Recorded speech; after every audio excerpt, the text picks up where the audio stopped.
Halo, selamat pagi pemirsa. Bagaimana kabarnya hari ini? Libur Lebaran sudah selesai, kita kembali ke aktivitas harian, tentu dengan semangat yang baru, juga dengan spirit yang baru. Nah, kita mengawali hari ini tentunya dengan iBreak bersama saya Oki Arisandi. Kita akan bahas terkait dengan informasi yang sedang ramai di kota Surabaya. Kalau tentunya masyarakat ingat, di tanggal 4 atau 5 April lalu, rasa-rasanya itu menjadi momentum di mana warga kota Pahlawan kini sepertinya harus lebih mengakrabkan diri dengan banjir. Karena kala itu hujan yang terjadi pada hari Kamis hingga Jumat dini hari kurang lebih sekitar 3 hingga 4 jam lamanya sedikit banyak memang menimbulkan adanya genangan banjir di sejumlah titik di kota Surabaya seperti yang sudah akrab seperti daerah Surabaya Barat ada Jalan Simo, ada juga Tanjung Sari, lalu juga Banyu Urip. Namun rupanya banjir genangan juga terjadi di kota atau di titik yang sebenarnya tak pernah banjir, yaitu di Jalan Ahmad Yani. Ada apa dengan kota Surabaya? Apakah memang ini sudah menjadi momentum warga kota Pahlawan untuk mengakrabkan diri setiap tahunnya dengan banjir? Kita akan bahas dengan dua narasumber yang sudah menemani saya pagi hari ini. Pertama ada Bro William Wirakusuma, anggota DPRD Kota Surabaya. Selamat pagi Bro Will. Sehat Bro Will ya? Sehat. Alhamdulillah. Ada juga Pak Alyusa, peneliti sungai dan pesisir Kota Surabaya. Selamat pagi Pak Yusa. Selamat pagi. Sehat ya? Sehat. Alhamdulillah sehat. Barangkali saya ingin ke Bro Will terlebih dahulu. Bro Will, tiap tahun rasanya berita soal banjir di kota Pahlawan terus muncul. Apa yang salah Bro Will? Apakah memang rumah pompanya memang kurang maksimal, pembangunan saluran bozem belum maksimal, gorong-gorong, atau apa penyebabnya? Ya, seperti saya pernah bilang ya Mas ya, jadi Surabaya kalau mau nol banjir itu agak susah. Karena kita di pesisir pantai, jadi kita harus menyelesaikannya itu secara holistik semua. Dan kita pemerintah kota Surabaya itu kan kewenangannya yang di dalam kota. Jadi pesisir itu nanti kewenangannya Pemprov. Dan kemarin yang terjadi adalah juga faktor alam juga berpengaruh. Kita sudah berusaha banyak untuk mengatasi banjirnya, yang salah satunya menambah rumah pompa, kemudian gorong-gorong dan lain-lain, box culvert. Cuma yang kemarin, kejadian kemarin ini menurut saya adalah faktor alam. Ketika kita sedang bangun box culvertnya, tahu-tahu hujan deras. Nah, ini harus ada solusi, harus ada inovasi dari dinas bagaimana bisa memasang box culvert tetapi saluran yang diperbaiki tetap berfungsi. Nah, kemarin banjirnya kan lebih karena salurannya diperbaiki, kemudian salurannya jadi tidak berfungsi karena itu ditutup. Untuk masukkan box culvert kan ini tutup baru dimasukkan box culvertnya. Nah, karena ditutup itu terus kemudian hujan deras. Ya sudah meluap kemana-mana, itu sudah pasti. Nah tapi Bro Will, masyarakat barangkali ada anggapan bahwa gak sedikit loh yang mereka menilai kenapa pembangunan box culvert ini justru dilakukannya mendekati bulan musim-musim penghujan, tidak di awal-awal tahun, yang barangkali notabene sering mayoritas di akhir tahun itu Bro Will. Nah, ada beberapa hal ya Mas. Jadi yang pertama secara cuaca kita sudah berubah. Musim hujan kita tidak bisa prediksi. Tidak menentu. Yang kedua, memang kan perlu lelang. Nah, lelang ini juga kadang-kadang perlu waktu yang lumayan. Dan kita sudah didesak dari Komisi C supaya dilakukan lelang cepat. Karena box culvert kan sudah standar, terus kemudian biaya konstruksi sudah standar. Tapi kadang-kadang juga ada kontraktor-kontraktor nakal, jadi mereka dilelang, waktu lelang berani menawar dengan harga yang sangat rendah. Begitu mereka dapat lelangnya, ternyata tidak nutut harganya, kemudian ditinggalkan. Nah, itu sudah kita minta juga untuk di blacklist semua. Nah, jadi faktor-faktor non teknis itu juga banyak sekali, karena itu terkadang di beberapa titik jadinya di akhir tahun. Baik. Yang tak kalah menarik adalah selain ternyata genangan juga muncul di Jalan Ahmad Yani yang barangkali tidak akrab dengan genangan banjir, Pak Alyusa ini kata-katanya juga sudah memprediksi sebetulnya kapan genangan banjir bisa muncul di kota Surabaya. Betul begitu Pak Yusa? Sudah diprediksi? Ya, kebetulan waktu itu ya. Kebetulannya tebakannya pas. Jadi begini, Surabaya itu mengalami penurunan muka tanah sudah pasti. Kemudian ini bahaya laten. Kemudian Surabaya itu saat ini kondisi sungainya sangat mengkhawatirkan karena sedimentasinya sangat tinggi. Di beberapa titik pada saat surut itu kedalamannya hanya 30 cm. kedalaman air ini. Kemudian artinya ketika kedalaman air itu 30 cm, daya tampung sungai itu juga sudah berkurang banyak. Kemudian pada saat itu kalau tidak salah tinggi pasang itu 275 cm. Jadi cukup tinggi pasangnya, sehingga waktu itu saya declare bahwa ini kemungkinan akan banjir. Surabaya akan tergenang. Nah, karenanya sebetulnya ada hasad yang selalu dilakukan oleh teman-teman dinas, khususnya dinas PMK, BPPD. Itu adalah satu, banjir, dua, kebakaran akibat konsleting listrik. Itu sering terjadi di musim hujan, karena kebakaran itu justru lebih banyak di musim hujan daripada musim kemarau. Nah, kemudian kalau terkait banjir, ini juga ada definisi yang harus masyarakat Surabaya pahami, bahwa banjir itu jika 3 jam lewat. Kalau di bawah 3 jam itu genangan. Dan kita memahaminya karena memang saya melihat itu tadi yang diutarakan Bro Will, proyek Boklavet ini kan belum tuntas. Tuntasnya Boklavet kapan? Saya tidak tahu karena konsepnya juga harusnya ini tertutup semua. Pompa-pompa sudah harus banyak dan itu akan membersihkan saluran Boklavet. Saya juga masih curiga bahwa ada saluran-saluran Boklavet yang fungsinya sudah berkurang jauh karena tidak dilakukan pengawasan dan permajaan. Permajaannya masih tetap kapasitasnya. Perawatan. Perawatan itu tadi. Nah, itu yang pertama. Yang kedua, kondisi sungai. Yang ketiga, konsep bahwa menyalurkan secepat mungkin kepada sungai, menyalurkan air hujan ke sungai, kemudian sungai ke laut. Ini juga konsep ini harusnya juga sudah dikembangkan, tidak hanya hanya sekedar mempercepat aliran air, tapi bagaimana juga memanen air jadi perlu. Dengan konsep memanen air akan ada scheduling air yang akan masuk ke sungai dan seterusnya. Contoh kasus ketika rob. Tadi robnya masih 275. Di Surabaya rob itu bisa sampai 380 cm pasang di air, pasang laut ya. Nah, kalau pada saat itu pasang dan saat itu hujan, kemudian ada hujan kiriman juga, air kiriman dari daerah, ini kan tidak mungkin akan mungkin kalau saluran-saluran sungainya cukup lancar tapi dengan tadi catatan ada sedimentasi yang tinggi, akan tidak mungkin. Nah, apa yang bisa dilakukan ya kita terpaksa harus memanen air. Teknologi memanen air ini yang mungkin harus dikembangkan. Saya pikir rancangan perda tentang utilitas dan pasum itu yang sekarang digodok di kawan-kawan Komisi C itu harus segera dituntaskan sebagai salah satu solusi untuk mengatasi banjir, dan konsep memanen air tersebut baru bisa jalan. Siap. Artinya memang obrolan ini perlu dilakukan pemirsa, barangkali bukan untuk mencari siapa yang salah, apakah pemerintah atau masyarakat, karena seperti Bro Will katakan, memang banjir ini harus holistik, tidak hanya pemerintahnya saja, tapi masyarakat juga harus ambil andil. Nah, setidaknya kita perlu evaluasi mana yang kurang, mana yang perlu ditingkatkan. Nah, saat lagi kami akan segera kembali untuk Anda, jangan kemana-mana, kami segera kembali sesaat lagi.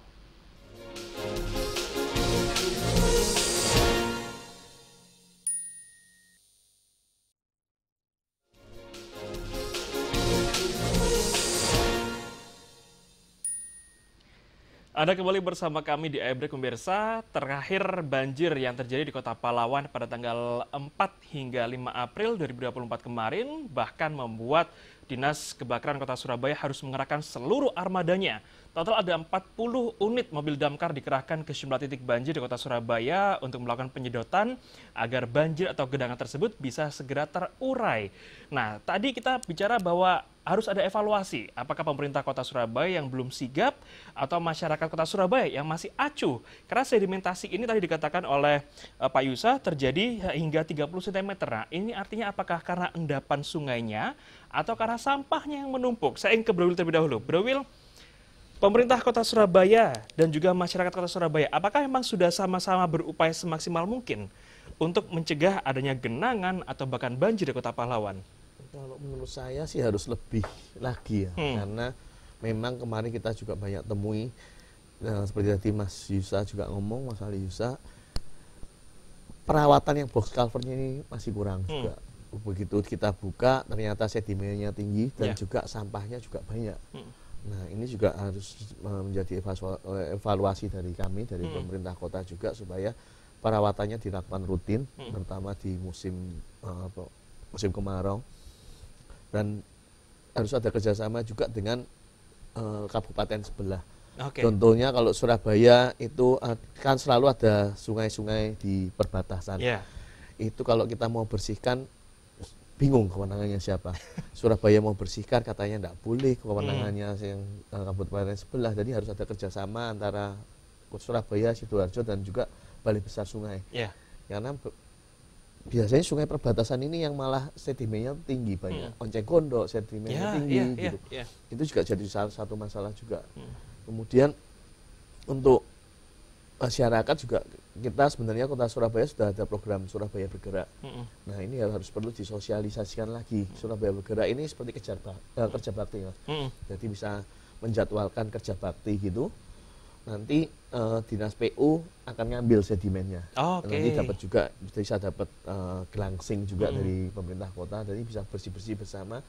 Dan saya juga usulkan supaya warga ini bisa bergerak bersama-sama sebelum musim penghujan. Jadi salurannya dibersihkan semua. Karena betul memang butuh tampungan airnya. Kemudian yang kedua, dari pemerintah kota saya juga sering telepon ke PU kalau kelihatan mau hujan ini, ya salurannya dipersiapkan, waduknya atau apa. Kalau lihat BMKG nanti sorenya mau hujan, paling enggak paginya ini waduknya sudah dilempar ke laut dulu airnya, supaya bisa menampung pada waktu sore. Karena kalau sore waktu pasang tinggi seperti tadi Mas Ali Yusa katakan, ya langsung rob balik wassalam. Semua, wassalam sudah. Pak Yusa, normalisasi sungai. Seberapa panjang sungai di Kota Surabaya dan butuh waktu berapa lama hingga akhirnya banjir ini bisa dialirkan ke sungai dan sungai bisa mengalirkan ke laut? Iya, ada 17 muara di Surabaya. Nah, 17 muara ini melewati 20 kelurahan. Jadi ada 20 kelurahan yang di pinggir muara ya. Ada 20 kelurahan di Surabaya yang ada. Nah, di 20 kelurahan ini ada beberapa kelurahan yang memang harus wajib mencoba kembali merevitalisasi sungainya. Karena kayak di daerah Teluk Lamong, itu penyempitan sungainya luar biasa. Kemudian di komplek pergudangan Margomulyo itu ada seolah-olah malah danau, seolah ada pulau kecil di tengah sungai. Dan itu jadi aktivitas juga. Yang kami sayangkan kemudian terkait pengelolaan sungai. Pengelolaan sungai itu ada yang wewenangnya di Balai Besar, BPWS. Nah, kita ada dua Surabaya ini, BPWS Berantas sama BPWS Bengawan Solo. Untuk sungai yang di Romo Kalisari, sungai perbatasan itu wewenangannya ada di Bengawan Solo. Sementara sejak sungai Kalimas sampai ke wilayah mangrove, itu wewenangnya ada di Das Berantas, BPWS Berantas. Nah, ada beberapa sungai yang sebetulnya ini BPBD kota bisa aktif untuk melakukan revitalisasi sungai. Kenapa? Karena kondisi sungainya sudah sangat menyempit. Dari seharusnya itu 20 meter, saat ini jadi cuma 3 meter. 2 meter bahkan ada. Jadi cuma lompat gitu sudah sampai di seberangnya. Nah, ini terjadi di sungai-sungai di Teluk Lamong. Kenapa? Karena banyak rumah liar di pinggir sungai, sempadan. Nah, kebetulan sungai itu adalah sungai yang masuk di kewenangan dari Kota Surabaya. Nah, kalau bicara kenapa kok wilayah di atasnya banjir, ya karena memang di muara-muara sungai itu ada penyempitan. Walaupun di sana ada pintu air di Sungai Sungai Beranjangan, namun pintu air itu masih belum cukup berfungsi. Karena ini sungainya di sebelahnya itu persis ada tambak. Jadi saya bingung. Kita bayangkan ini ada pintu air, tapi di sebelahnya tambak, dan bangunan tambak ini kan akhirnya kalau terjadi pasang atau terjadi ini juga akan lewat dari situ kan. Nah, kalau terjadi banjir juga akan ngelewatin dari situ. Nah, ini juga yang saya tidak tahu kenapa beberapa fungsi pintu air dibangun secara serampangan. Nah, yang mungkin yang paling tepat kalau saat ini ngatasinya adalah bagaimana kita merelokasi warga yang tinggal di bantaran sungai yang mengakibatkan sungai-sungai penyempitan khususnya di Teluk Lamong. Gitu. Oke, relokasi warga di Teluk Lamong yang memang itu adalah bangunan liar, Pak Yusa ya? Ya, karena di situ ada 1, 2, 3, 4, 5, ada 6 muara sungai. Dan kalau kita lihat hilirnya itu berada di kawasan-kawasan seperti yang sering terdampak. Oke. Kayak di Duku Kupang, itu punya muara ke Teluk Lamong. Siap. Aliran sungainya. Artinya satu hal yang bisa dilakukan seperti Pak Yusa katakan adalah relokasi rumah-rumah liar yang ada di Romo Kalisari. Nah, artinya apakah memang warga kota Surabaya harus mengikhlaskan diri, harus selalu akrab setiap tahunnya seperti warga ibu kota Jakarta yang memang setiap tahun akan bertemu dengan genangan, dengan banjir, atau harus seperti apa nanti ke depannya? Jangan kemana-mana, kami segera kembali usai jeda berikut.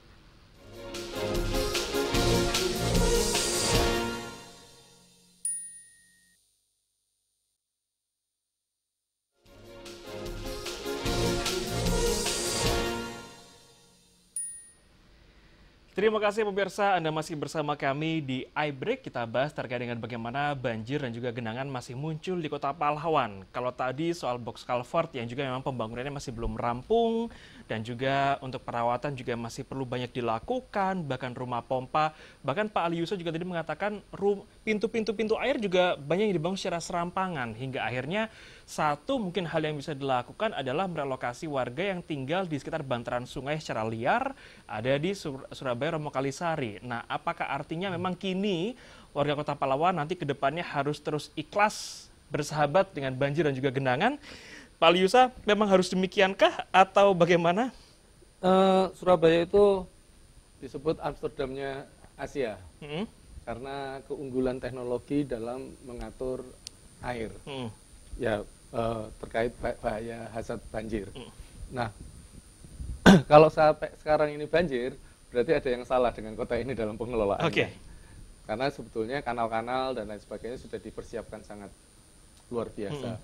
Kenapa pintu air dulu Kalimas itu pintu air terakhirnya ada di Yosudarso, di sebelahnya Delta Plaza itu pintu air terakhirnya itu. Karena ketika ada pasang besar, maka aliran laut itu masih bisa ditampung sampai ke pintu air di Yosudarso. Kemudian kenapa kok sungai di Kalimas itu bertingkat, punya level, itu juga salah satunya adalah bagaimana untuk mengatasi banjir. Terus kenapa gorong-gorongnya itu besar-besar di Surabaya. Nah, kalau saat ini sudah kita mencoba untuk lari dari banjir, bahaya banjir, maka sebetulnya ya kita kembalikan lagi saja fungsi-fungsi yang sudah dibangun di tahun 1800-an itu. Saya yakin fungsi-fungsi pintu-pintu air, kemudian kanal-kanal dan lain sebagainya yang ada di kota Surabaya yang dibangun sejak 1800-an itu masih sangat bisa menanggulangi bahaya banjir. Karena kejadian banjir bukan diakibatkan sudah butuh saluran baru ya, tapi ya itu tadi ternyata ada sedimentasi yang cukup tinggi.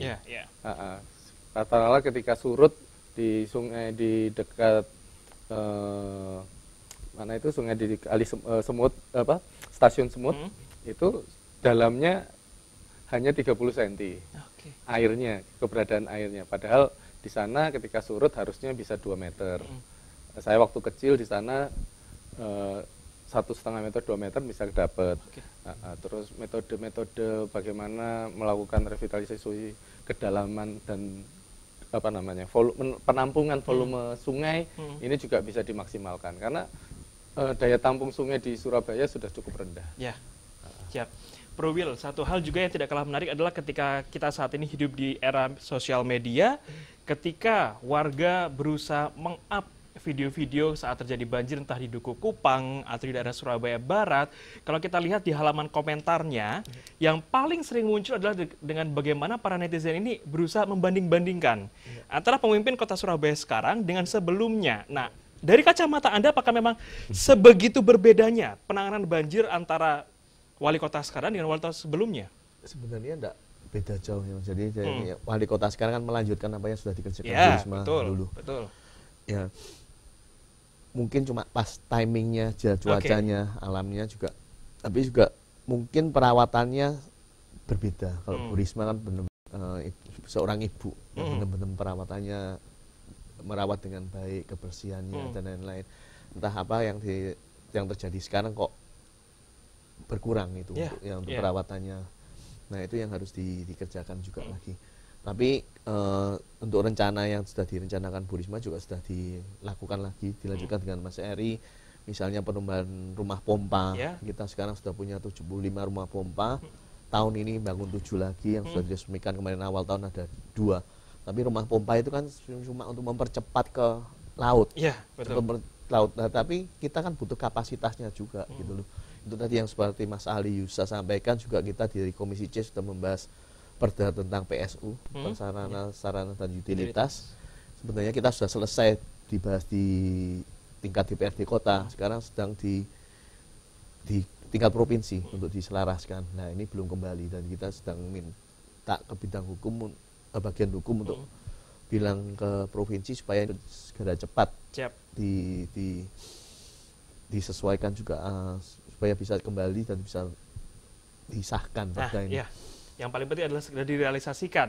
Terakhir, Pak Yusa, statement closing untuk masyarakat Kota Surabaya, barangkali apa yang bisa kita lakukan untuk membantu pemerintah agar tidak semakin tahun ke depan selalu akrab dengan banjir? Ya, kalau saya coba kita kembali ke kearifan lokal kita dahulu, di mana kita dahulu itu terbiasa untuk memanen air. Dahulu kita terbiasa menampung air, entah lewat drum, entah apa, semaksimal mungkin. Karena ketika kita berhasil memanen air, maka kita juga membantu pemerintah untuk, ya ini tadi, ketika fungsi sungai, fungsi gorong-gorong masih belum bisa 100% optimal, ini kita secara individu bisa membantu. Kemudian yang kedua, pengolahan limbah. Pengolahan limbah rumah tangga. Nah, limbah rumah tangga ini menyumbang hingga untuk di Surabaya, hasil riset saya itu menyumbang sekitar 30% dari sedimentasi yang terjadi. Cukup besar. Nah, ini yang harus kita coba, ayo mari sama-sama tangani bersama. Jadi ada 2, ayo kita, untuk masyarakat ya, ayo kita mencoba untuk kembali kepada kearifan lokal kita memanen air. Kemudian yang kedua, yaitu tadi, kita mengurangi limbah. Pengolahan limbah rumah tangga. Siap. Terakhir, Bro Will, singkat saja, closing statement untuk masyarakat Kota Pahlawan. Ya, kita dari pemerintahan juga mohon maaf atas kejadian yang terjadi, memang itu di luar dugaan. Tapi kami DPRD dengan pemerintah kota akan berusaha keras untuk mengurangi banjir di Kota Surabaya, dan sampai sekarang sudah sampai di bawah 30 menit pasti surut. Dan kita juga mau ngajak warga juga untuk bergerak bersama membersihkan saluran, karena tadi Mas Ali Yusa bilang kita saluran di Surabaya sangat banyak sekali, sedimennya juga sangat banyak. Tidak hanya bergantung pada pemerintah kota, karena kami satgasnya juga terbatas. Mari kita sama-sama bersihkan lingkungan masing-masing. Kita jaga sampahnya jangan dibuang sembarangan, apalagi di sungai atau di saluran. Dan dengan demikian kita bisa jaga dan mengembalikan Surabaya seperti dulu. Dan kita juga akan berusaha, tadi usulan Mas Ali Yusa, banyak sekali saluran-saluran tua yang kami juga sudah sampaikan untuk difungsikan kembali. Gitu. Siap. Saya yakin seluruh warga Kota Surabaya juga tak ingin untuk selalu akrab dengan banjir atau dengan genangan, dan kalau kata Bro Will adalah semua ini adalah holistik penanganannya, artinya masyarakat juga ikut terlibat, atau kata Pak Wakil Ketua DPRD Kota Surabaya, Pak Aha tadi juga mengatakan bahwa masyarakat harus ikut andil. Jadi pemerintah di satu sisi juga sudah menyiapkan bozem, rumah pompa, saluran, sementara masyarakat juga yuk mari bersama-sama, dikatakan Pak Ali Yusa, kita kembali ke kearifan lokal, menampung air hujan dan juga menjaga agar pengolahan limbah rumah tangga tidak dibuang sembarangan ke sungai. Terima kasih Bro Will, terima kasih Pak Ali Yusa sudah bergabung bersama kami Dan pemirsa, saya Oke Rizari juga mengucapkan terima kasih atas kebersamaan Anda menyaksikan iBreak edisi hari ini. Mari bersama-sama kita terus sebarkan semangat cinta damai. Selamat pagi, selamat beraktivitas.